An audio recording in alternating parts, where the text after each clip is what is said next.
people saying regarding Roșia Montana, and everybody knows the situation, that nothing ever changed, nothing ever will change. And the first time I was furious, and after that I understood that actually nothing ever changes. But let me explain you why.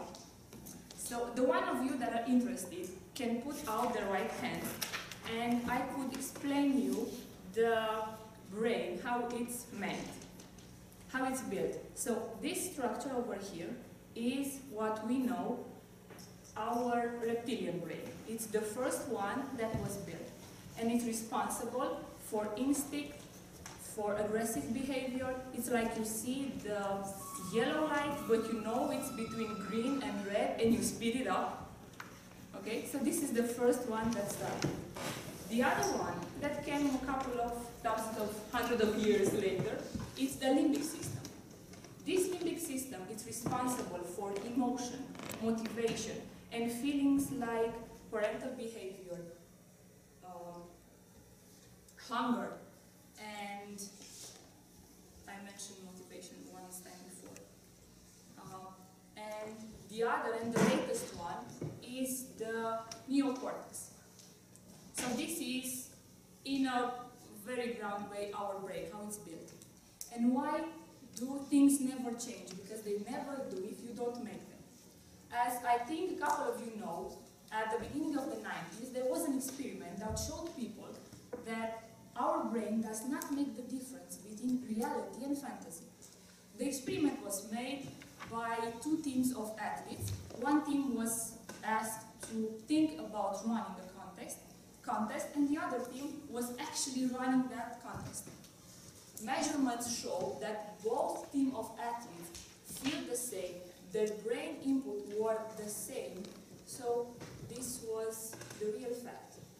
Coming back now to what happens in our brains when we say nothing ever happens.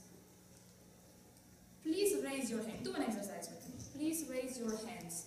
People that at least once in your lifetime had a disappointment, something that you failed to do. I know I did. Okay? So, usually when we remember, thank you.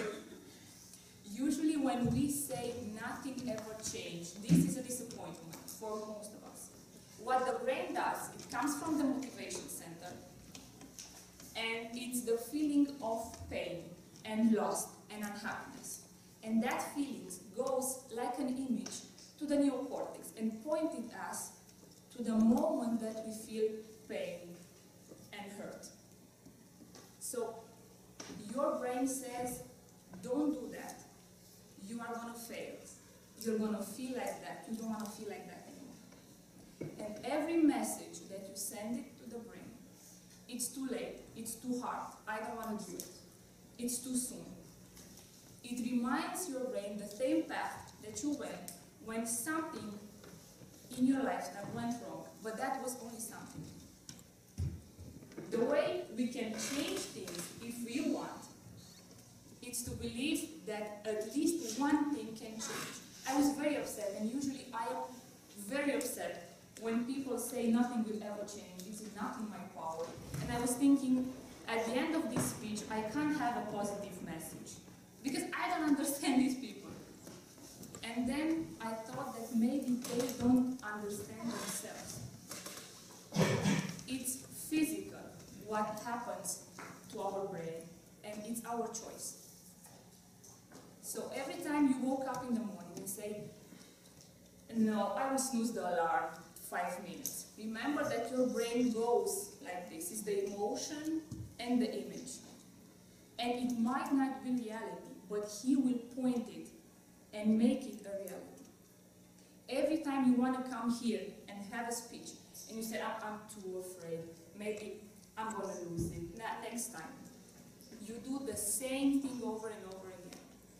And you allow your brain to picture your fantasy into reality. Just change the way. You just have to think, it's not the worst thing that happened, right? Think worse things happen to me. Let's picture a moment that I was happy. Okay, and go to that, try this once, don't believe me.